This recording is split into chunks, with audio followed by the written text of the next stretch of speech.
This is gonna be fun.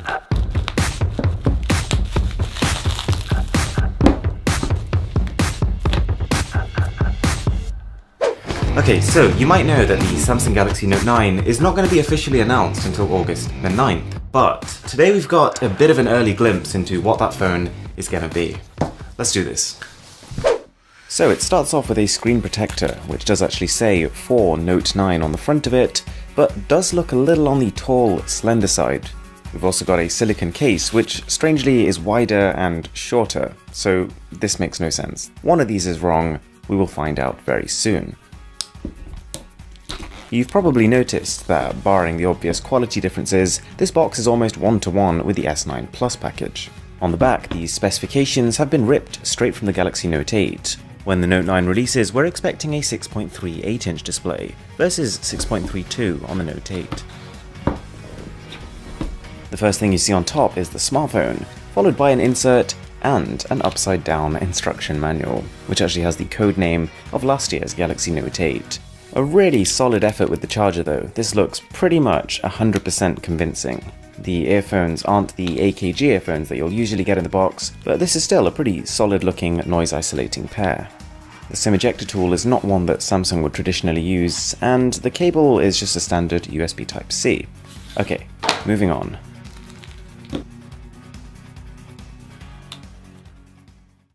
So, this is the final Galaxy Note 9 clone before the official release, so it'll be interesting to see how close it has got. And actually, before we even get onto the screen or anything on the front, you can probably tell there is a new fingerprint scanner arrangement. With the Note 8, it was placed alongside the dual cameras in a horizontal array, and this made it a real stretch, at 13 centimeters above the bottom of the phone. This time round, with the Note 9, it looks like we'll be seeing a fingerprint scanner below the dual cameras, pulling it that little bit closer to your fingers.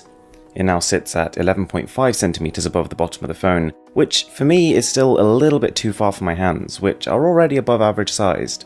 Nonetheless, a definite improvement. Turns out the case actually fits exactly, which means that the taller, slimmer screen protector that we also got with the phone is not going to. There's also some pretty solid attention to detail on this clone phone, compared to the back of the Note 8, where the model number SMN950 has been written. On the new one, we've got SMN9600, which is exactly what the Note 9 should be. The clone will have a headphone jack, just like the real one will, but the difference here is that with the actual Note 9, you can replace this little speaker we've got in the corner with the same dual Dolby Atmos setup we've seen on the S9. Something I do like here, which I hope makes it to the final Note 9, is the metallic chrome rim, compared to the slightly more matte sides of the Note 8. Taking off the screen protector for the first time, you'll be able to see that they've added the exact same sensor arrangement as the Note 8, 4 on the left and 2 on the right. But of course, with this clone phone, haven't achieved the near bezel-less infinity display that the Note 9 will have. To be honest though, turning on the phone reveals an even more impressive effort than we've seen just by looking at the body. Everything from the boot screen to the always-on display is as you'd expect it to be, but in this case it's obviously draining battery like crazy due to this being an LCD display. We've got all these standard S9 wallpapers, then some other ones that are also Samsung inspired, plus some completely new ones that I've never seen before, all with motion effects. It really is kind of impressive.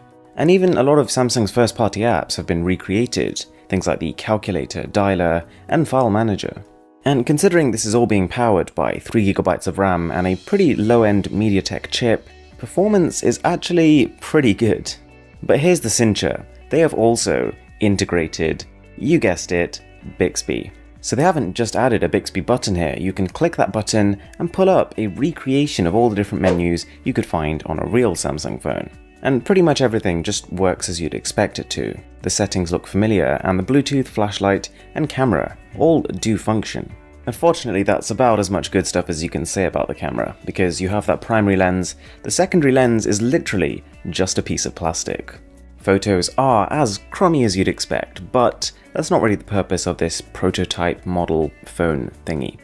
Alright, that pretty much rounds off this Galaxy Note 9 clone phone. I really hope you enjoyed the video, and if you want to see more actual Galaxy Note 9 coverage, then be sure to subscribe to the channel, because I will have that coming very soon. Thanks a lot for watching guys, I really hope you enjoyed the video.